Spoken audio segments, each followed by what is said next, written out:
প্ৰতিক্ৰিয়া মানে খুব দুখ লগা এটা ঘটনা আৰু এয়া দিগন্ত দাৰ লগতে প্ৰথম তেনেকুৱা নহয় ইয়াৰ আগতে অসম সাহিত্য সভা আজি অলপ দিন আগত আপোনালোকে দেখিছে যে পণ্ডিতা বৈশ্য মেধিৰ দৰে শিল্পীক তেনেকৈ মঞ্চত অপমান কৰিছিলে এতিয়া দিগন্ত ভাৰতীক কৈছে আৰু এনেকুৱা মানে ইমান স্বনামধন্য শিল্পী আৰু ইমান সন্মানীয় জ্যেষ্ঠ শিল্পীক যদি এনেকুৱা কৰে আমালৈ কি থাকিব আৰু ন আৰু গতিকে তাৰপিছত আজি মই দেখিলোঁ যে তাৰপিছত সেই মঞ্চখনত আমাৰ বন্ধু নীল আকাশ নীলেও অনুষ্ঠান পৰিৱেশন কৰিছে ঠিক আছে বাৰু এইটো কিন্তু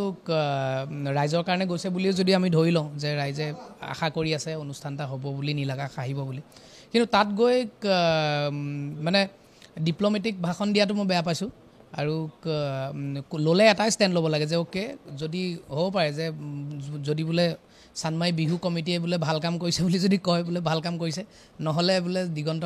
ভাৰতীক অপমান কৰাৰ কাৰণে মই বিৰোধিতা কৰিছোঁ যিকোনো এটা হ'ব লাগে তো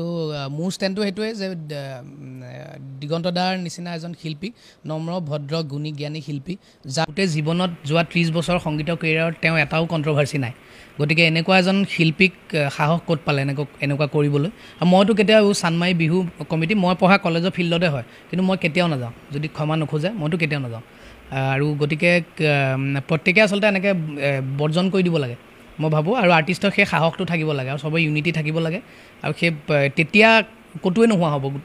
আৰু প্ৰতিখন মঞ্চতেতো তেনেকুৱা নহয় ঘটনা আৰু ক'ৰবাত হয়তো চানমাই বিহু কমিটিৰ তাতেও ভাল মানুহ আছে কিন্তু প্ৰত্যেকে তেতিয়া যদি একগোট হৈ পেলাই যে কয় যে নাই এইটো আৰু সঁচাকৈ বেয়া ঘটনা বেয়া হৈছে কথাটো তেওঁ গান গাবলৈ যোৱাও নাছিলে তেওঁ পৰিবাৰে তেওঁ তাত পাৰফৰ্ম কৰিছিলে তাৰপিছত তেওঁক মাতি নিলে নিজে মাতি নি পেলাই তেনেকৈ কৰে নেকি মানুহে এইটো মানে অদ্ভুত এটা দুখ লগা ঘটনা মইতো যোৱা 3 দিনৰ পৰা মোৰ অতি বেয়া লাগি আছে আৰু চব নিজৰ নিজৰ লাভত থাকিব বিচাৰে যে চব নিজৰ নিজৰ স্বাৰ্থত থাকে বেয়া কথা এইটো কিন্তু আৰ্টিষ্টে মানে মানুহে মোৰ কথাটো হৈছে যে যিটো ৰাইট যিটো ৰংটো ৰং বুলি ক'বলৈ সাহস থাকিব লাগে ৰাইটটোক ৰাইট বুলি ক'বলৈ সাহস থাকিব লাগে সেয়া লাগিলে বহুত পাৱাৰফুল মানুহে হওক বা সাধাৰণ জনতাই হওক আৰু চাৰিওফালে কেৱল খালি মদ হৈ গৈছে চবফালে বিহু প্ৰগ্ৰেম মানে সেইটো খুব বেয়া হৈছে বহুতে আমাৰ যিখিনি লগৰ বন্ধু বান্ধৱ যিখিনিয়ে প্ৰগ্ৰেম কৰি আছে সবৰ মুখতে এইকেইদিন আলোচনাত এই হোৱাটছআপ গ্ৰুপত ক'ৰবাত তমুকত অকল একেটাই কথা শুনি আছোঁ যে কি বুলি কয় বহুত ঠাইত মানে মদ পানী খাই বেছি উৎপাত কৰা ফূৰ্তি লাগে কিন্তু আৰু ইমান পৰিৱেশটো বেয়া হৈ যাব নালাগে ন আজি 10 বছৰ আগত অসমৰ পৰিৱেশ এনেকুৱা আছিল নেকি নাছিল নহয় সেইটোৱে কথাটো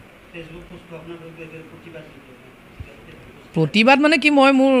মই সদায় মানে আইডাৰ ব্লেক নহ'লে হোৱাইট মই মাজত নাথাকোঁ মই গ্ৰে নহয় মই কেতিয়াও মাজত কথা নকওঁ গতিকে আৰু সেইটোৱে মোৰ দুখ লাগিলে কাৰণে মই মোৰ দিগন্ত দাক যিহেতু বহুত বেছি শ্ৰদ্ধা কৰোঁ গতিকে আৰু দিগন্ত দাক গান শুনি ডাঙৰ হৈছোঁ এনেই ক'লে নহ'ব ন আমি দিগন্ত দাক গুৰু মানো দিগন্ত দাক গুৰু মানা যদি তুমি শিষ্যই কি ক'ব লাগে সেইটো কৰা শিষ্যই কেনেকুৱা ষ্টেণ্ড ল'ব লাগে শিষ্যৰ নিচিনা ষ্টেণ্ড লোৱা ডিপ্ল'মেটিক কেলৈ হৈছা নহয় ভাল বেয়া মানুহ চবতে থাকে বেয়া মানুহক ভাল মানুহখিনি একগোট হৈ পেলাই বয়কট কৰি দিব লাগে তেতিয়া বেয়াখিনিও ভাল হ'ব আল্টিমেটলি আচলতে চবেই ভালেই হয় কিন্তু সেই অকণমান আৰু ৰাতি ফূৰ্তি পানী গিলি দিয়ে আৰু তাৰপিছতে আৰু নিজক পাহৰি যায় অসমৰ পৰিৱেশ এনেকুৱা অসমৰ আচলতে মই গোটেই ভাৰতখনতে ঘূৰি ফুৰোঁ গোটেই দেশতে ঘূৰি ফুৰোঁ আমাৰ বাকী এই নৰ্থ ইণ্ডিয়া চাউথ ইণ্ডিয়া বা এইবিলাক জেগাতকৈ আমাৰ অসমৰ মানুহ বহুত ভদ্ৰ অসমীয়া মানুহ বহুত ভাল আমি অসমীয়া মানুহে অ'পেনলি আমি বেয়া মাত নামাতোঁ আমি অ'পেনলি আমি ৰাস্তাত চিগাৰেট এটা নজ্বলাওঁ আমাৰ সেইটোহে কালচাৰ হয়নে নহয় আমি বহুত নম্ৰ ভদ্ৰ আমি বহুত চাফা গতিকে আমাৰ যিটো কালচাৰ আমাৰ সেই কালচাৰটো নষ্ট কিয় আমি নিজে কৰিব লাগে কিয় আমি কৰিছোঁ